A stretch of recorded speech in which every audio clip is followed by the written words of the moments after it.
Ini tidak ribet dan setelah itu kita tinggal tunggu panen saja. Tidak ada perawatan khusus. Juga kita tidak perlu greenhouse yang selama ini dipakai di hidroponik. Assalamualaikum warahmatullahi wabarakatuh.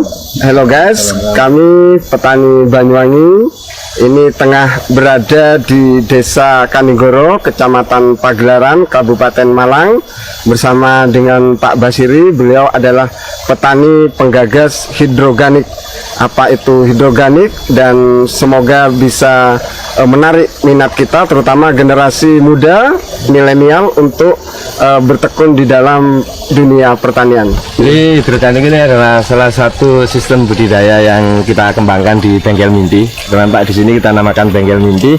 Bagaimana anak-anak nanti bisa bertani dengan tidak kotor-kotoran gitu Pak. Jadi sistemnya adalah menggunakan media organik dengan sistem kayak hampir sama dengan hidroponik. Cuman ini kita tidak pakai pupuk kimia sama sekali. Jadi kita menggunakan bahan dari alam, bahan organik dan mikroba yang menjadi sumber nutrisi dari tanaman itu. Sistem tanam dari padi hidroganik ini adalah sistem tabela, tanam benih langsung. Jadi ini usianya 10 hari Pak. Jadi ini kita tanam dari gabah, dari setelah 10 hari bisa kita pindah ke instalasi seperti ini. Karena semuanya kita gantungkan sama alam. Ini full organik, full organik bisa ya, silakan. Termasuk medianya full organik. Nah, untuk instalasi ini kira-kira berapa juta Pak? Ini kalau satu instalasi kira-kira menghabiskan hampir 10 juta Pak. Dan punya masa hampir 10-12 tahun. Dengan luasan yang seperti ini, hubungannya dengan pertanian konvensional dibandingkan seperti apa Pak? Perbandingannya hampir kita punya 1/4 hektar seperti ini sama dengan 1 hektar konvensional. Dari hasil padinya saja ya. Tapi kalau kita bandingkan dengan hasil ikannya mungkin bisa 3-4 hektar Pak, perbandingan 1/4 itu. Karena ikan satu ini kan bisa 2 kintal Pak. Kalau sistem yang 1 meter, kalau yang 2 meter bisa 3 kintal. Pak Bas, ini bisa dijelaskan bagaimana proses pembuatan hidroganik dari awal sampai dengan proses seperti itu? Jadi hidroganik itu kan kita membutuhkan instalasi semacam ini dengan panjang 12 meter, lebarnya 2 meter. Di atasnya adalah instalasi untuk tanaman padi, di bawahnya kolam. Dengan untuk penanaman kita butuh media, makanya kita namakan hidroganik karena kita memakai media bahan organik. Jadi ini adalah campuran arang sekam sama pupuk organik dengan perbandingan arangnya 1, pupuknya 3. Jadi perbandingannya yang banyak pupuknya. Setelah kita campur seperti ini, kita tinggal butuh cup seperti ini. Ini adalah cup, ini ukurannya 8,5, tingginya 12,5. Kalau kita cari di toko ini adalah bungkus gelasnya pop es biasanya ya. Bisa dari limbah. Dari limbah-limbah kita manfaatkan limbah karena kita butuh banyak, sekarang kita beli baru. Jadi ini kita lubangi, kita pakai solder ini, sudah dilubangi seperti ini, dan ini kita gunting seperti ini, dan kita pakai namanya kain flanel. Ini bisa digunakan, kita bisa beli baru, atau mungkin kita pakai kain bekas atau bekas kaos atau karpet bisa dipakai. Bisa dipakai ya? Iya, yang penting kain. Ini kita masukkan seperti ini. Ayo coba masukkan, sama bantu saya. Seperti ini. Setelah itu kita masukkan saja seperti ini. Nah, masuk. Nah, sudah penuh, baru kita langsung tabela, tanam benih langsung. Nanti kita lubangi di sini, terus bijinya kita masukkan di sini 3-4 lah ya. Kita relatif saja, tutup. Setelah itu kita biarkan sampai 10 hari. Setelah 10 hari dia akan sudah besar seperti ini. Nah, ini adalah 10 hari, siap kita pindah ke instalasi seperti ini. Monggo. Ini gini Pak. Nah, harus masuk total semua. Karena itu untuk penyerapan airnya Pak. Pak Bas, ini saya kan baru pertama kali ini datang ke sini. Saya melihat metode yang jenengan pakai ini, saya sangat tertarik Pak. Saya lihat metode ini tidak kalah dengan teknologi yang dari Jepang. Ini perbandingannya kalau kita bandingkan dengan tanam yang di lahan konvensional gimana Pak? Jadi kalau ini kita bandingkan dengan konvensional itu hampir 1/4. Jadi kalau kita punya 1/4 hektar sama dengan 1 hektar lahan di sawah. Dan ini efisiensinya air sangat luar biasa, kita tidak perlu irigasi, jadi airnya tinggal ngalir kita putar teman ya. Nah, teknologi ini adalah teknologi yang kita bikin asli Indonesia karena medianya adalah media organik. Seperti di sini kita lihat sebentar ya. Nah, ini adalah pupuk organik sama air hitam. Ini tidak ada perlakuan khusus ya. Jadi ini kalau kita bertani, kita tinggal pasti lihat irigasinya air. sore tinggal ngecek itu aja. Jadi langsung ditinggal kerja yang lain bisa. Hasilnya satu rumpun ini kurang lebih 1 sampai 2 on. Ini sangat-sangat menjanjikan. Saya pikir seperti itu. Berarti dengan luasan ini Pak, ini kan kita punya 8 instalasi Pak. Ya, tinggal satu instalasi hampir 57 kilo.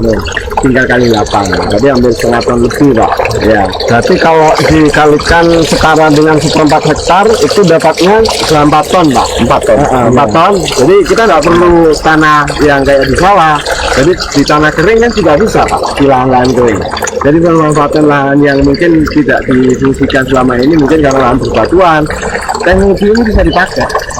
Jadi kita sudah nggak berpikir kalau mau tanam padi harus bisa lah, enggak.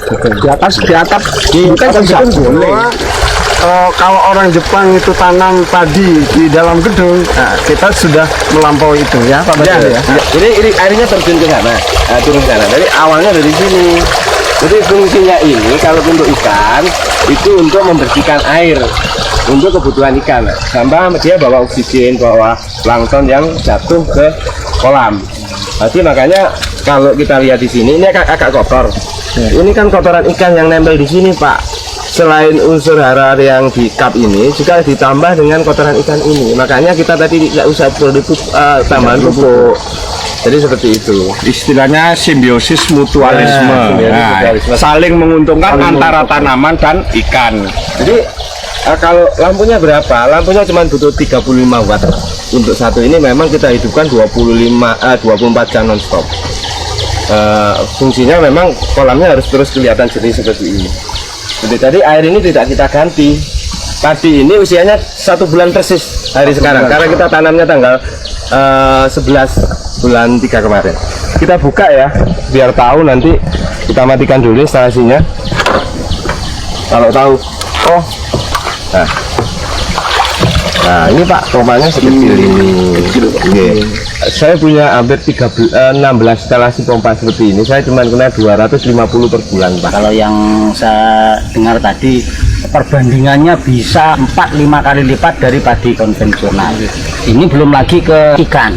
Mungkin bisa dijelaskan Pak keuntungan yang lebih dari pertanian hidroganik ini dibanding yang konvensional Pak. Pertanian hidroganik ini memang tesnya agak mahal Pak, karena untuk alat ya. Nah, tapi ini kan dalam masa yang panjang juga kita pakai. Jadi sistem ini memang sudah saya bilang tadi ini lebih efisien, lebih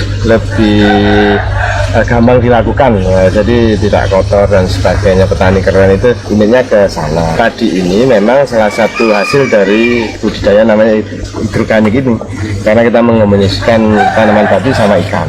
Analisa usaha taninya yang lebih dibanding konvensional ikan. Secara padi kita hampir tadi kita itu 1 dibanding 4 itu padi saja. Nah, kita masih ada tambahan lagi ikan ini. Dari ikan ini kita bisa dapat 2 kintal. Ikan itu 1 kilonya hampir 16.000. Kalau 2 kan berarti sudah 3.200.000 Pak. 3.200.000. Perluasan 36 meter persegi. Nah, jadi ikan ini karena sisa dari panen yang kemarin. Jadi ini masih besar-besar Pak. Ini belum kita panen. Kadang ada yang ikan itu pertumbuhannya kan tidak sama. Jadi ini yang paling kecil Pak. Jadi paling kecil tetap kita. Karena ini sudah hampir besar. Ini sudah hampir siap panen sudah. Ini kita kan tidak perlu irigasi Pak, jadi kita tidak perlu irigasi. Sistem ini akan mengurangi kos biaya produksi yang jelas yang murah. Irigasi itu kan juga mahal dibangun, dan irigasi dibangun mahal-mahal salahnya buat gedung Pak. Ya, dengan ini kita bisa bikin di kantor-kantor pemerintah lah Pak ya. Saya kepingin bikin di depan kantornya Pak Presiden sebenarnya Pak. Saya kepingin di mall, di mana-mana kita bisa bertahan, bisa menanam padi. Saya kalau sekarang image-nya padi itu kaitannya dengan lumpur, ini sudah tidak. Sudah menjanjikan lah sistem ini yang kita kembangkan. Mudah-mudahan nanti bermanfaat lah buat anak-anak muda sekarang yang mau terjun ke bidang pertanian yang lebih menguntungkan, lebih bersih dan lebih keren lah. Ketahanan pangan keluarga saya yakin kalau semuanya bisa mengembangkan seperti ini, kita tidak perlu beli beras, negara tidak perlu impor beras gitu Pak.